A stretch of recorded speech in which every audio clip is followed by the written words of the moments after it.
Hello students, good evening to everyone. Basically हम लोग chapter 1 का चैप्टर 2 का एक्चुअली स्ट्रक्चर ऑफ एटम का टॉपिक हम लोग पहले फर्स्ट लेक्चर पढ़ चुके थे स्ट्रक्चर ऑफ एटम का।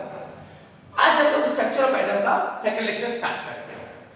तो बेसिकली जो सेकंड लेक्चर है वो फर्स्ट लेक्चर पर बेस्ड है, तो पहले फर्स्ट लेक्चर को अच्छे से देख लीजिए, उसके बाद सेकंड लेक्चर आपको ज्यादा बेहतर समझ आएगा।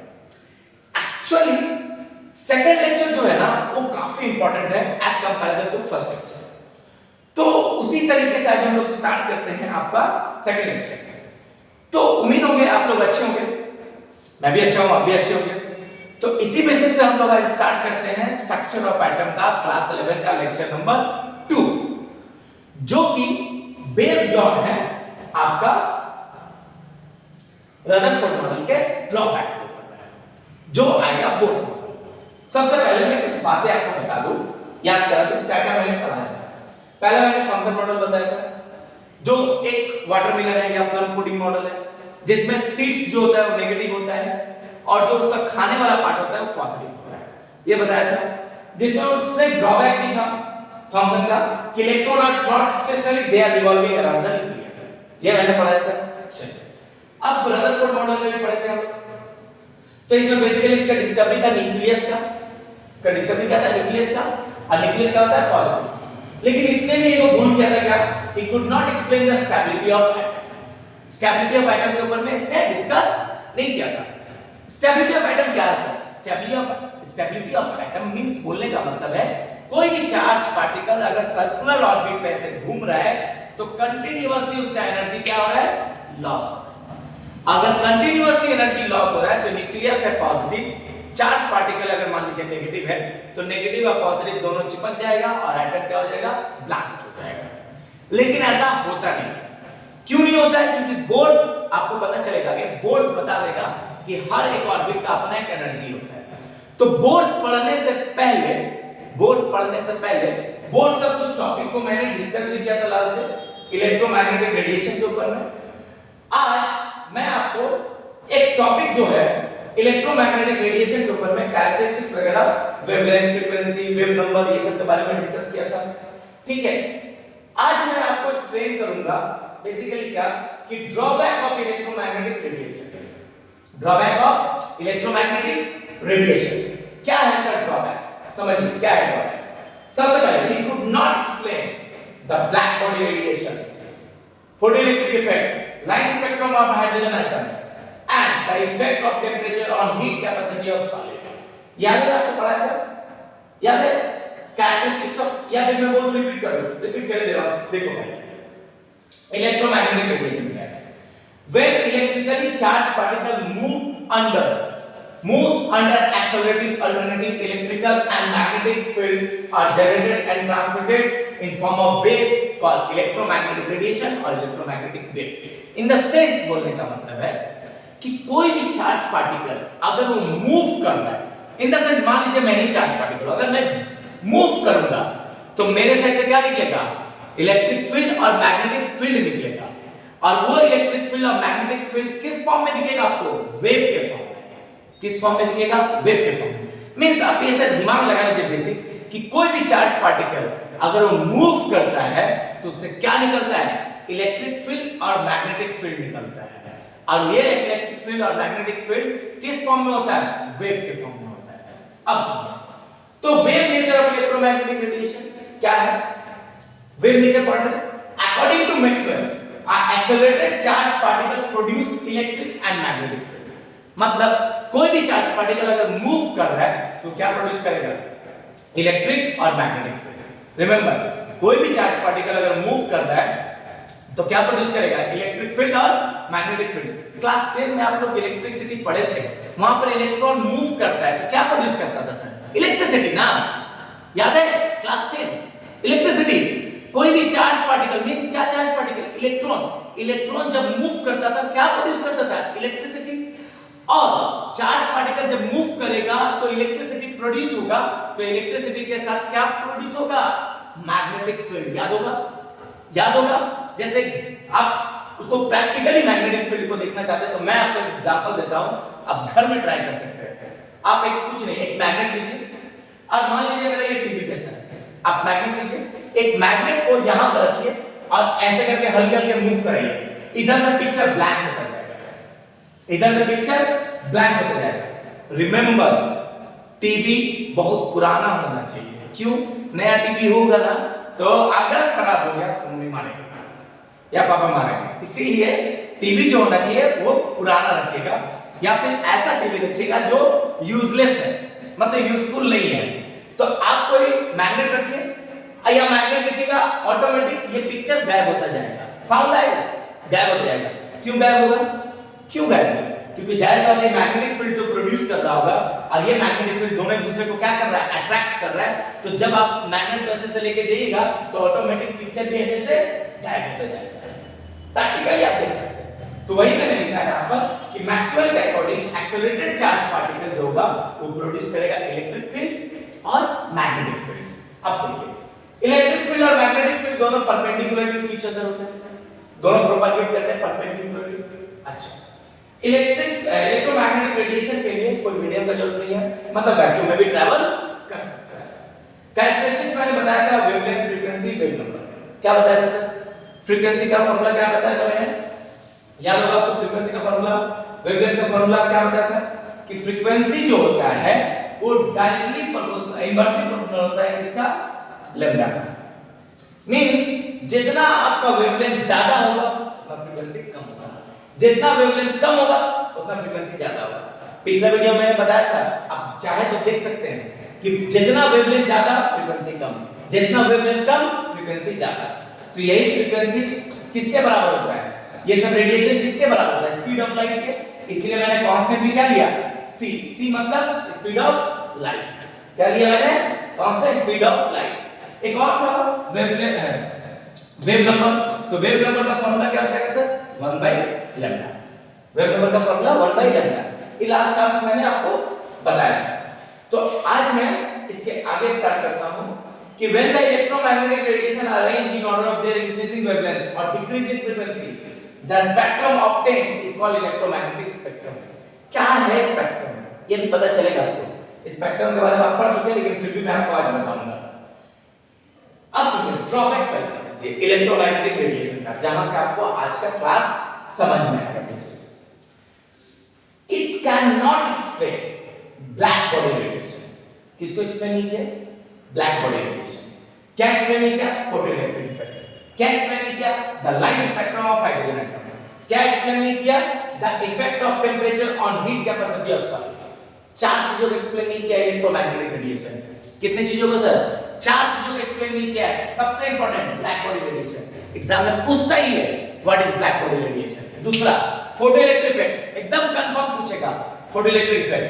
The light spectrum of hydrogen atom, इसके ऊपर में तो पढ़ना ही है, ठीक है, बढ़िया से डिटेल में। और उसके बाद effect of temperature on heat capacity of its solid दिखा। इन चार चीजों के बारे में एक्सप्लेन नहीं किया इलेक्ट्रोमैग्नेटिक रेडिएशन, इसीलिए ड्रॉबैक आ गया। अब सुनिए सबसे पहला particle nature of electromagnetic radiation के ऊपर में, जिसमें है प्लैंक्स क्वांटम थ्योरी। कौन theory sir? Planck's quantum theory. ये क्या बोले? ये बोले कि द रेडिएंट एनर्जी एब्सॉर्ब और emitted from a body not continuous but discontinuous in form of क्या? पैकेट्स और quantum in case of light. क्या बोला? द रेडिएंट एनर्जी एब्सॉर्ब और इमिटेड। देखिए मान के चलो, मैं मान लो कोई भी पार्टिकल, मैं या कोई भी मेटल का सरफेस हो, कोई भी एनर्जी मैं चाहे एब्सॉर्ब करूंगा चाहे रिलीज करूंगा, एनर्जी चाहे मैं एब्सॉर्ब करूंगा चाहे रिलीज करूंगा, वो कंटीन्यूअस नहीं होगा। क्या होगा? डिसकंटीन्यूअस होगा। आप किस फॉर्म में करेंगे? पैकेट्स के फॉर्म में। एक और रे नहीं आता, बहुत सारा रे का कॉम्बिनेशन फॉर्म आता है, उसको बोलते हैं पैकेट्स। तो पैकेट्स के फॉर्म में करेंगे और क्वांटम के फॉर्म में करेंगे, जो कि लाइट का पार्ट है। अब इसका एक फेमस फार्मूला है energy is equal to h।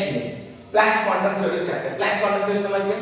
क्या है बेसिकली कि द रेडिएंट एनर्जी इमिटेड और absorb by a body is not continuous but discontinuous. वो कंटीन्यूअस नहीं होता है, वो क्या होता है? डिसकंटीन्यूअस होता है। और किस फॉर्म में होता है? पैकेट्स के फॉर्म में होता है। और क्वांटम के फॉर्म में होता है। क्लियर क्लियर हो गया? यही है प्लैंक्स क्वांटम थ्योरी, जिसको और मैं डिटेल में बता रहा हूं आपको। देखिए मान के चलिए energy is directly proportional to nu. क्यों? जितना आपका फ्रीक्वेंसी ज्यादा होगा वेवलेंथ कम होगा, यानी जितना ज्यादा फ्रीक्वेंसी होगा उतने ही ज्यादा क्या होगा, एनर्जी होगा। यानी जितना फ्रीक्वेंसी ज्यादा बढ़ाइएगा एनर्जी उतना ही बढ़ेगा। इन द सेंस जितना आप एनर्जी ज्यादा बढ़ाएगा उतनी फ्रीक्वेंसी बढ़ेगा। मींस बोलने का मतलब है आप फ्रीक्वेंसी बढ़ाते जाइए एनर्जी बढ़ते जाएगा, या एनर्जी बढ़ाते जाइए फ्रीक्वेंसी बढ़ते जाएगा। आपको पूरा डिटेल में समझा दूंगा मैं बढ़िया से कि फ्रीक्वेंसी अगर बढ़ाइएगा तो ऑटोमेटिक वेवलेंथ क्या होगा, कम होगा। वेवलेंथ कम होगा तो एनर्जी ऑटोमेटिक ज्यादा है, तभी तो फ्रीक्वेंसी ज्यादा है। अगर एनर्जी ज्यादा है तभी तो फ्रीक्वेंसी ज्यादा है। यानी energy is equal to, prove करने वाला साइंटिस्ट का नाम एच और न्यू, क्या एच न्यू, या फिर is equal to n h nu, या फिर is equal to E h nu के जगह क्या मैंने पढ़ा था, सी बाई लैम्डा। क्या पढ़ा था सर? सी बाई लैम्डा, है ना? न्यू की जगह सी बाई लैम्डा। अब सुनिए, अब मैं बताता हूं एच क्या है, प्लैंक्स कांस्टेंट। प्लैंक्स कांस्टेंट का वैल्यू देखिएगा 6.6 × 10 की पावर -34। डिफरेंट बुक में या स्कूल में जो आपका डाटा दिया रहेगा एच का वही आप पुट कीजिएगा, वैरायटी चेंज मत कीजिएगा, ठीक है? जो दिया रहेगा वही पुट कीजिएगा। अब समझिए, तो एनर्जी जितना ज्यादा फ्रीक्वेंसी उतना ज्यादा, एनर्जी जितना कम फ्रीक्वेंसी उतना कम। अब समझिए, इसको मैं और डिटेल में बता रहा हूं यहां से। सबसे मैं स्टार्ट कर रहा हूं पहला पॉइंट स्टार्ट कर रहा हूं। कौन सा आपका फोटो इलेक्ट्रिक इफेक्ट दिख रहा है सर? फोटो इलेक्ट्रिक इफेक्ट समझिएगा, बढ़िया से मैं समझा रहा हूं। फोटो इलेक्ट्रिक इफेक्ट देखिए, फोटो इलेक्ट्रिक इफेक्ट दिख रहा है? देखिए क्या बोला, when photons of sufficient energy hits the metal surface then electrons comes out of the metal surface। इसको मैं समझाने का बेसिक बात बताता हूं। ऐसे जनरली देखिए, बचपन में सब भी ने गलती किया, मैं भी किया हूं, आप भी किए होंगे। तो गलती करने पे पापा क्या करते हैं, मारते हैं। मान लीजिए एक पड़ाका पापा मारे, मान लीजिए जब वो पापा एक पड़ाका मारे तो एक तरह से बोलते हैं ना, बच्चे ने बोला जाता है एक पड़ाका मारे कान से धुआं फेंकेगा। कान से धुआं फेंकने का मतलब क्या है सर, कि जब उसको आप हिट कर रहे हैं तो हिट करने के बाद यहां से क्या निकल रहा है, पार्टिकल्स निकल रहा है। यहां से क्या निकल रहा है, पार्टिकल्स निकल रहा है। मींस क्यों निकल रहा है पार्टिकल, समझिए बात। जैसे ही आपको हिट किया गया, आपको दर्द हुआ ना, दर्द क्यों हुआ दर्द? हिट करने के बाद ही ना दर्द हुआ। अगर आपको हिट नहीं करा तो दर्द होता नहीं होता। एक एग्जांपल देता हूं, मान लीजिए एक छोटा बच्चा 2-3 साल का बच्चा अगर आपको वहीं पे मारे तो दर्द होगा नहीं होगा? क्यों नहीं होगा? क्योंकि जो पापा में सफिशिएंट एनर्जी है वो क्या बच्चे में सफिशिएंट एनर्जी है? नहीं है। तो कान से धुआं किस में फेंकेगा, जब पापा मारेंगे तब। वो कान से धुआं फेंकने का बोलने का मतलब क्या, कि जब वो मेटल सरफेस को अगर आप हिट कर रहे हो तो वहां से क्या निकलेगा, पार्टिकल्स निकलेगा। वहां से क्या निकलेगा, पार्टिकल्स निकलेगा। उसी तरह जब आप मेटल सरफेस को हीट करोगे तो वहां से क्या निकलेगा, इलेक्ट्रॉन्स निकलेगा। जब आप मेटल सरफेस को हीट करोगे तो वहां से क्या निकलेगा, इलेक्ट्रॉन्स निकलेगा। There is no time lag, एक बात बताओ, there is no time lag between striking of proton and emission of electron. एक बात बताओ, जब पापा मारते हैं तो क्या 10 मिनट के बाद दर्द होता है? नहीं ना, तुरंत दर्द होता है। तो टाइम लैग है, कोई टाइम का लैग नहीं है। मतलब मारे और दर्द हुआ, इसलिए कोई टाइम लैग है? कोई टाइम लैग नहीं है। मतलब there is no time lag between striking of proton and emission of electron। next there is a characteristic minimum frequency required for threshold frequency। अब मैं सबके ऊपर मैं आपको डिस्कस करके बताता हूं। पहला कहानी सुनिए, बेसिक कहानी समझा रहा हूं जिससे आपको बेहतर समझ में आएगा। मान लीजिए एक मेटल का मैंने सरफेस लिया, यहां से लिया सोर्स ऑफ लाइट क्या है, सन ले लिया। आप कुछ भी ले सकते हो, लेकिन रिमेंबर सफिशिएंट होना चाहिए, ठीक है, सफिशिएंट होना चाहिए। तो मैं ऐसे सन का ले लिया, ये जो लिया इसको हम लोग क्या बोलेंगे, इंसिडेंट रे। अभी जो रे आता है, आप लोग पढ़े हैं क्लास 10 में, ये रे किस फॉर्म में जाता है? वेव के फॉर्म में। किस फॉर्म में जाता है सर? वेव के फॉर्म में जाता है, ठीक है। अब एक बात बताइए कि जब वेव के फॉर्म में जाएगा तो वेव में क्या क्या होता था? फ्रीक्वेंसी, और क्या होता था? टाइम पीरियड, और क्या होता था? वेवलेंथ, और क्या होता था? एम्पलीट्यूड, और क्या होता था? वेव नंबर होता था ना, ये सब कुछ।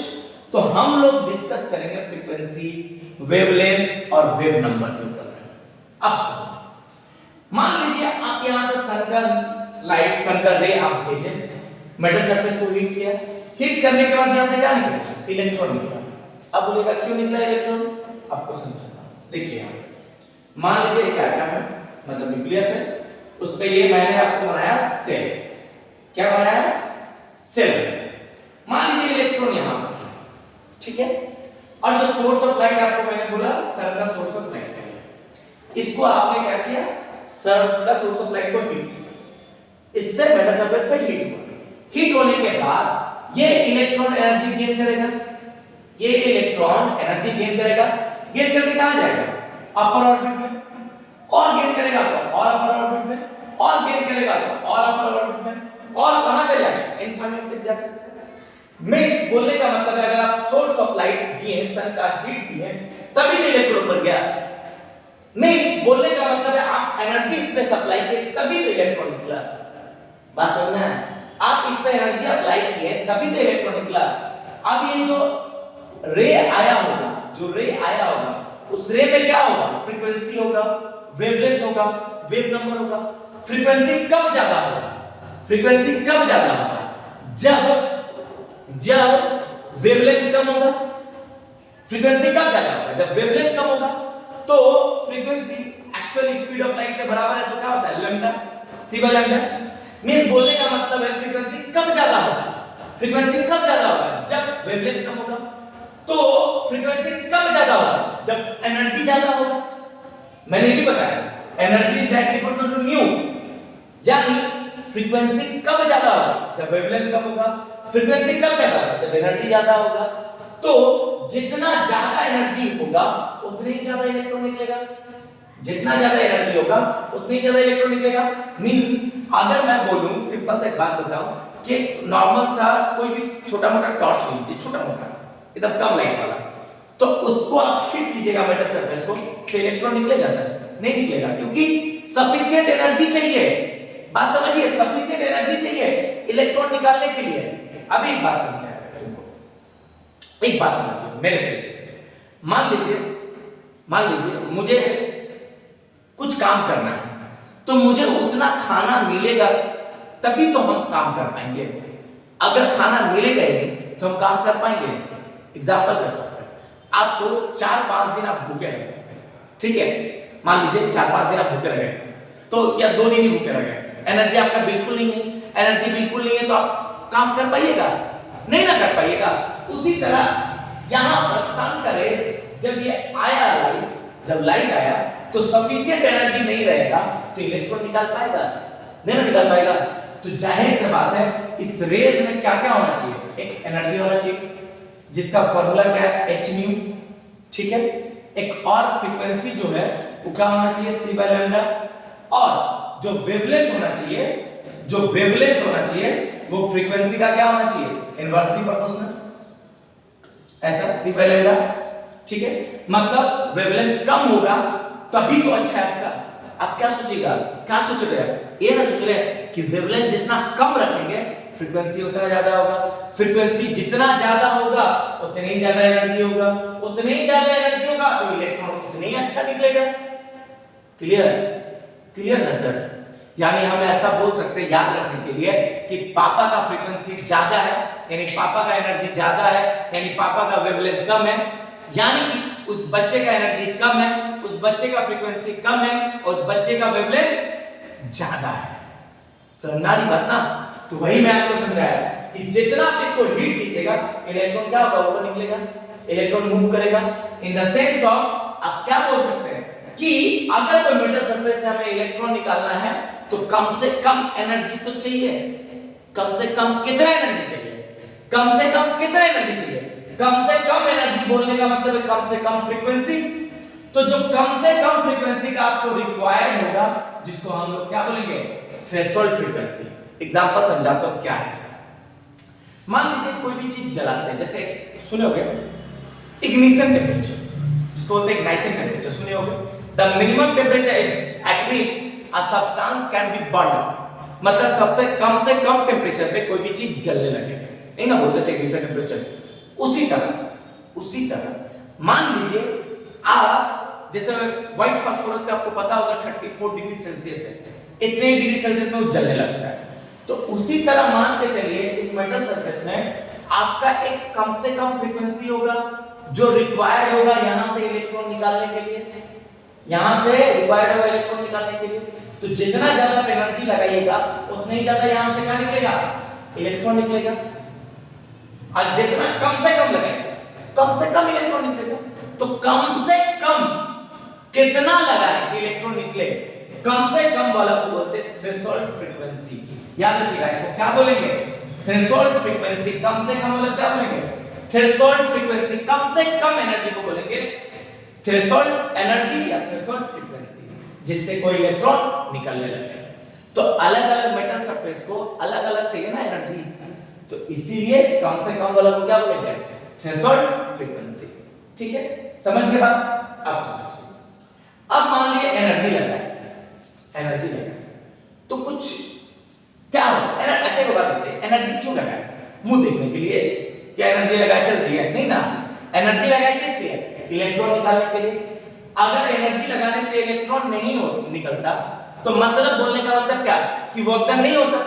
यानी एनर्जी लगाए तभी तो वर्क डन हुआ ना सर, एनर्जी लगाए तभी तो वर्क डन हुआ।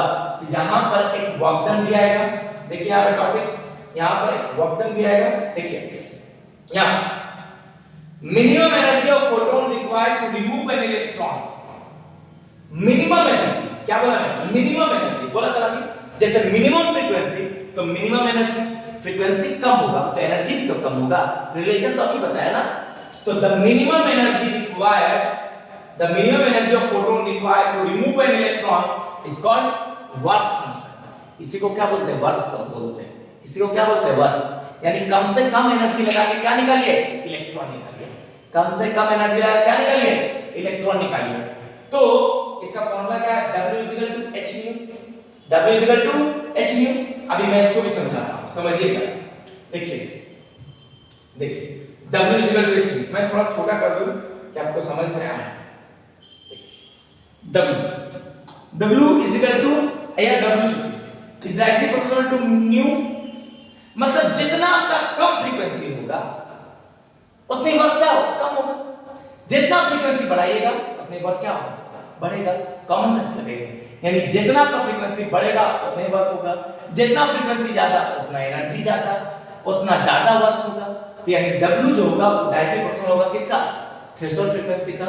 यानी W = क्या बोल सकते हो इसको, h nu, या नॉट भी लगा सकते हो एज यू विश। ठीक है, h nu समझ में आया ना। h फिर से क्यों आया, क्योंकि प्लैंक्स चल रहा है, प्लैंक रुका नहीं, प्लैंक्स चल रहा है। ठीक है, अब देखिए नेक्स्ट होता समझिए। अब kinetic energy of electron increases with increases in frequency. एक बात बताइए मुझे, बेसिक बात समझाइए। ठीक है, ये जो इलेक्ट्रॉन निकल रहा है, इसमें मोशन है और इलेक्ट्रॉन का मास भी होता है, आप लोग जानते हैं। ये मोशन भी कर रहा है और क्या है, इलेक्ट्रॉन में मास भी है।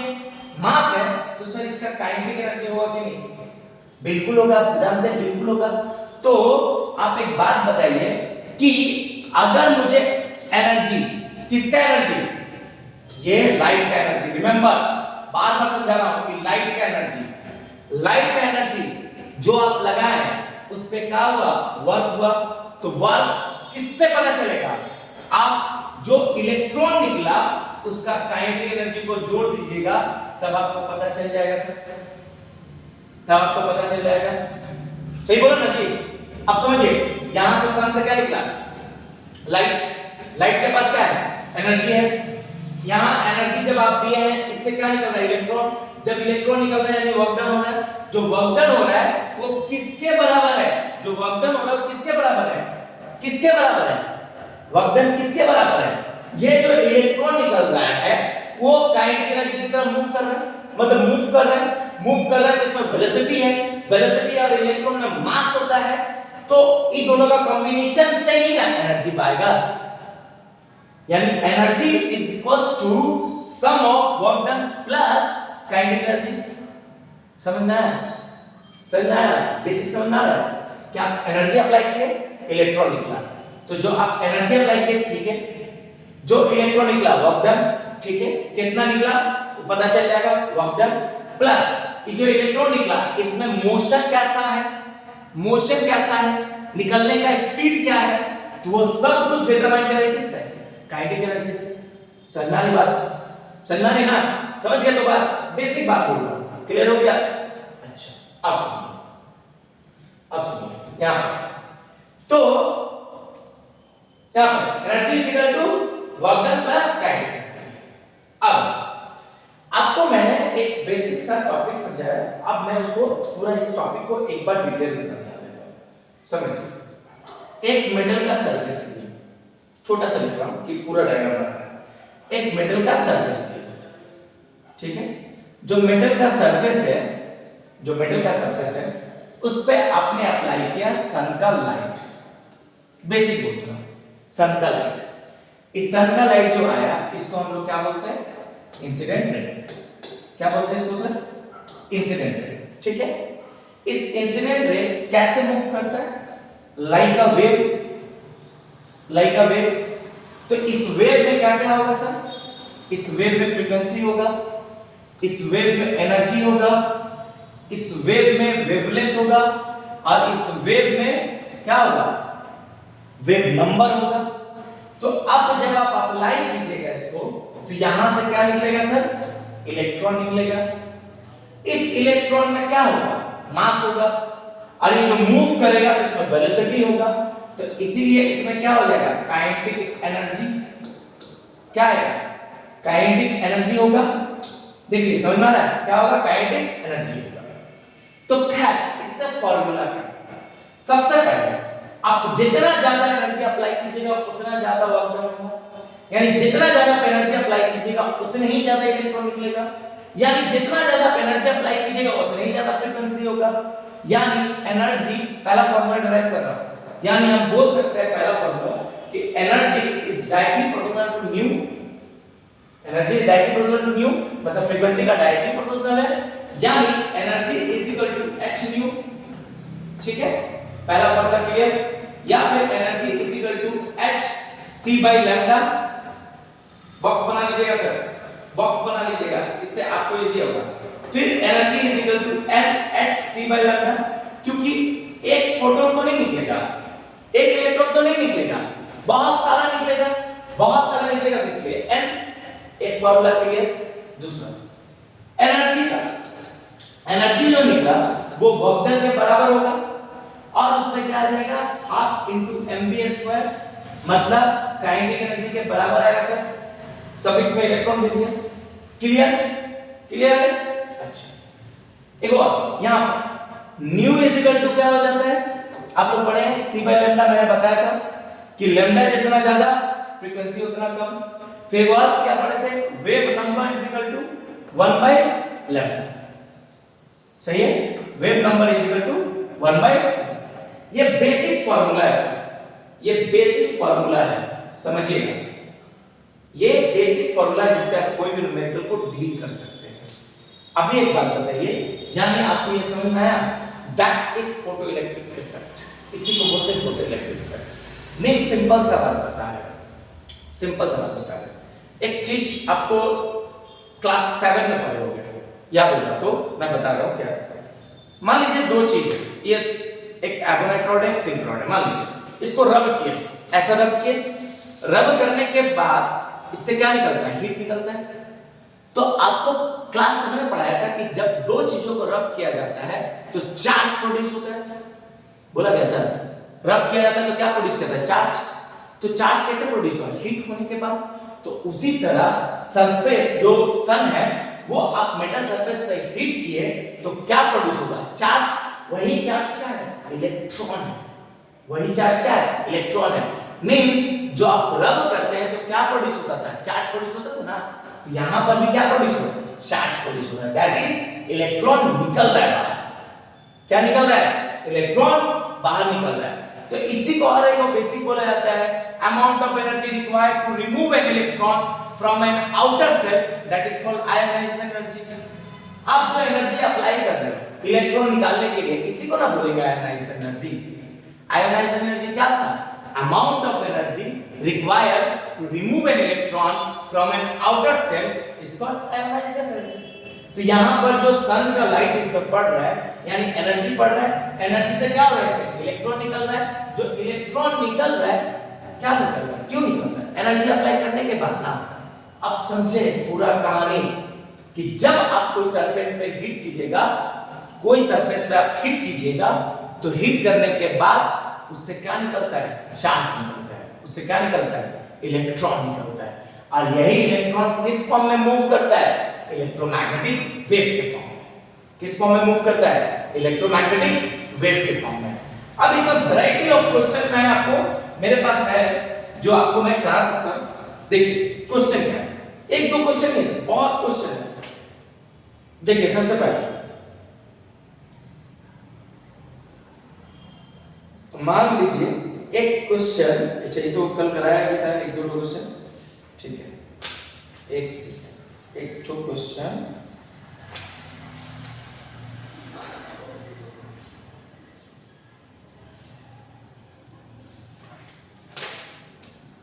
देखिए क्वेश्चन करने से क्या होता है ना कि थोड़ा सा आपको एक मतलब बोलते हैं ना, मतलब बनता है क्या, एक क्वेश्चन मैं बढ़िया दे रहा हूं जो थोड़ा टफ है लेकिन अच्छा है।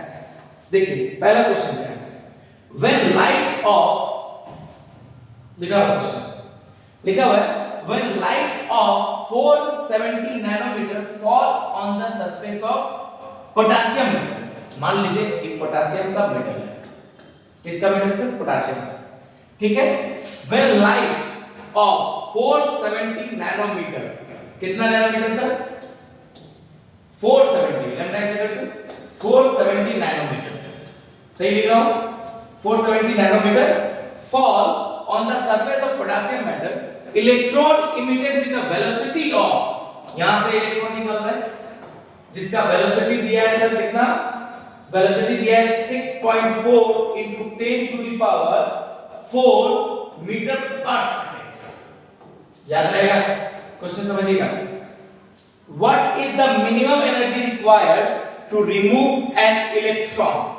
What is the minimum energy required to remove an electron? ठीक है, क्या बोला, minimum energy required to remove an electron. चलिए एक बात बताइए, मिनिमम एनर्जी रिक्वायर्ड, पहले फॉर्मूला क्या लगेगा मिनिमम एनर्जी का, E नॉट, सब इसमें जीरो लगा दिए, ओके। मिनिमम एनर्जी फॉर्मूला क्या है, work plus kinetic energy, work plus kinetic energy. अच्छा पहले एक बात बताइए, आपको क्या बोला था क्वेश्चन में, what is the minimum energy required to remove an electron, ठीक है। व्हाट इज, क्वेश्चन पहले रिपीट करता हूं, व्हेन लाइट इतना falls on the surface potassium, electron emitted with the velocity of इतना, what is the minimum energy required to remove an electron. हां ठीक है, अब देखिए तो सबसे पहले एक एक स्टेप बाय स्टेप, पहले बताइए एनर्जी अगर आपको निकालना है तो पहले आप वर्क निकालिए फिर एनर्जी निकालते हैं, पहले वर्क निकालिए फिर एनर्जी निकालते हैं। कैसे निकलता है, देखिए सबसे पहले मिनिमम एनर्जी आपसे पूछा, तो मिनिमम एनर्जी का तो फॉर्मूला नहीं था, फॉर्मूला था E का फॉर्मूला, तो आप कैपिटल E लिख दीजिए, minimum energy required to remove an electron मतलब W0। अब पहले बताइए आपको क्या करना है, आपको लैम्डा दिया है, आपको भी दिया है, और तो कुछ नहीं दिया सर, और कुछ नहीं दिया है। तो सबसे पहले मैं क्या निकालूंगा, पहले मैं इसको निकालता हूं सबसे पहले इजी तरीके से, हाफ m मतलब सर मास ऑफ इलेक्ट्रॉन, कितना होता है sir mass of electron, 9.1 into 10 to the power minus 31 kg, सही है, इनटू वेलोसिटी कितना दिया होता है सर, वेलोसिटी दिया होता है 6.4 into 10 to the power 4, देखिए 6.4 into 10 to the power 4 का स्क्वायर। अब ये हो गया। अब एक बात, ये होगा, आपको क्या निकालना है, W नॉट। एनर्जी का एक फॉर्मूला है Sc by lambda, W not लिख दिए। H का वैल्यू कितना दिया हुआ है सर, 6.6 दिया हुआ है। चलिए मैं लिख देता हूं, into 10 to the power 34 minus 34 ये दिया हुआ है। C मतलब speed of light 3 into 10 to the power 8 divide by lambda का वैल्यू कितना था, 470। एक बात याद है, जब मैंने बोला था नैनोमीटर को मीटर में बनाते हैं तो कितना से मल्टीप्लाई करते हैं, 10 to the power -9 मीटर से। बोले थे लास्ट क्लास में, तो 10 to the -9 मीटर। देखिए डाटा पुट हो गया, डाटा पुट हो गया, ठीक है। Is equal W nought into 9.1 into 10 के पावर -31 6.4 इनटू 10 टू द पावर 4 का स्क्वायर, न्यूमेरिकल बन गया। अब आपसे क्या पूछा था, एनर्जी रिक्वायर्ड टू कितना, तो एनर्जी कितना, बस यही इतना मोल, इतना इलेक्ट्रॉन निकालने के लिए पूरा मल्टीप्लाई कर दो, आंसर हो जाएगा। इजी है। एक और देता हूं, एक और देता हूं, रुक जाओ, एक और देता हूं। देखिए लिखा हुआ है कि the minimum energy required to overcome the attractive force between an electron and the surface of silver metal is इतना। What will be the maximum kinetic energy of electron ejected out from silver which is being exposed UV lambda का value दिया। क्या निकाला, energy का formula क्या होता है sir, work function plus kinetic energy. तो वर्क फंक्शन निकाल लेना, काइनेटिक एनर्जी निकाल लेना, ये भी इजी है। मतलब बोलने का मतलब ये है कि न्यूमेरिकल हार्ड नहीं है, न्यूमेरिकल हार्ड नहीं है, आपको बस इसको फॉलो करना है, इसको फॉलो कर लीजिएगा, आप कोई भी क्वेश्चन को आराम से डील कर लीजिएगा। एक तो इससे रिलेटेड एक और क्वेश्चन है, मैं आपको भी बता देता हूं, एक और क्वेश्चन है।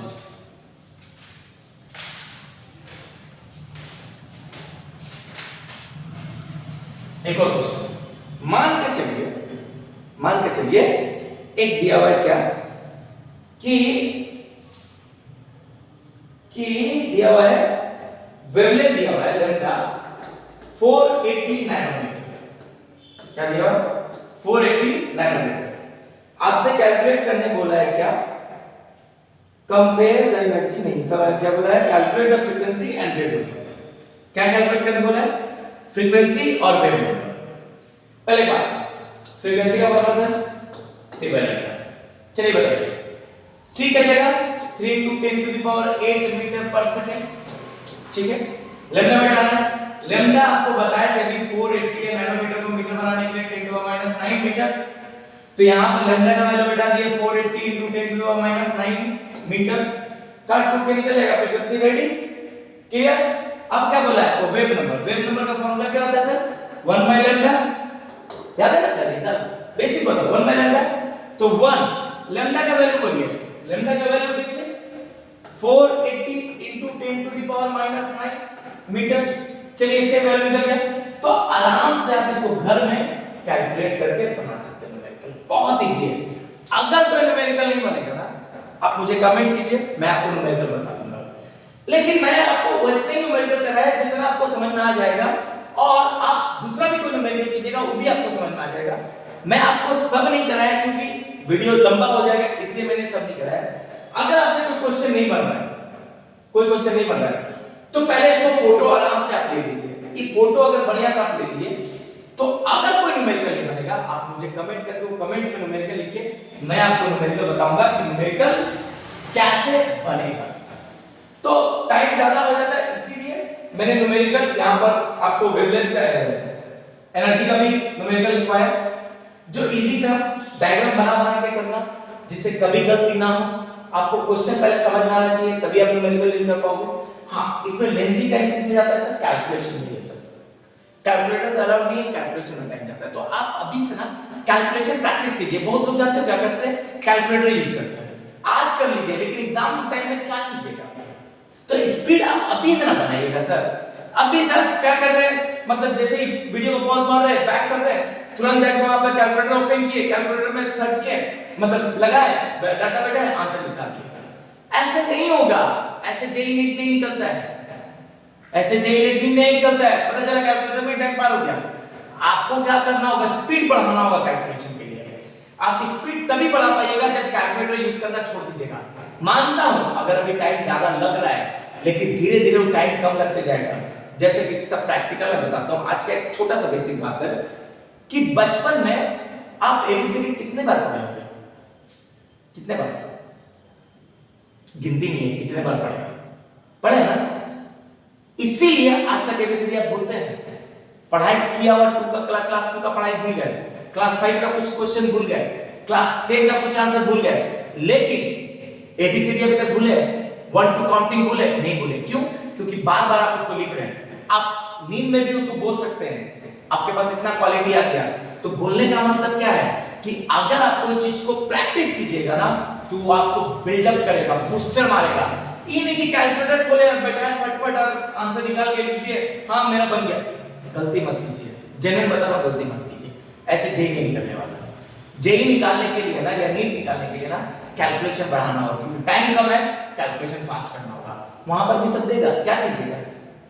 एक ही क्वेश्चन में पढ़े रहिएगा, 3 मिनट 30 सेकंड का क्वेश्चन को 3 मिनट लगाइएगा। तो जाहिर सी बात है आपको स्पीड बढ़ाना होगा। स्पीड तभी बढ़ेगा जब अभी से आप क्या कीजिएगा, कैलकुलेटर छोड़ के क्या यूज कीजिएगा, अपना हैंड। जितना उसको प्रैक्टिस कीजिएगा उतने ही आपका स्पीड बढ़ेगा।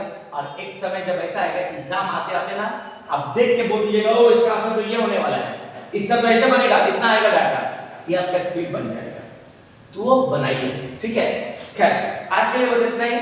तो नेक्स्ट दिन हम लोग क्या पढ़ेंगे वो मैं आपको बता देता हूं। नेक्स्ट दिन हम लोग यहां से पढ़ेंगे फोटोइलेक्ट्रिक इफेक्ट हो गया। अब मैं पढ़ूंगा black body radiation. Black body radiation पढ़ेंगे, उसके बाद पूरा डिटेल में आपको पूरा चीज मैं समझाऊंगा। तो आज के लिए इतना ही। Thank you. उम्मीद होंगे आप लोग बहुत बढ़िया से वीडियो देखिए, अच्छे से मेरी बातों को फॉलो कीजिए। कोशिश करूंगा सब कुछ समझाने का, जितना समझा सकता हूं वीडियो में उससे ज्यादा कोशिश करूंगा कि और ज्यादा आपको मैं डिलीवर कर सकूं। चलिए, तो इसी उम्मीद में कि आप आज के बाद कैलकुलेटर यूज नहीं करेंगे, आज के बाद हैंड से ही सॉल्व करेंगे, दिमाग से सॉल्व करेंगे, यही उम्मीद में। ठीक है, आज के लिए बस इतना ही। Thank you.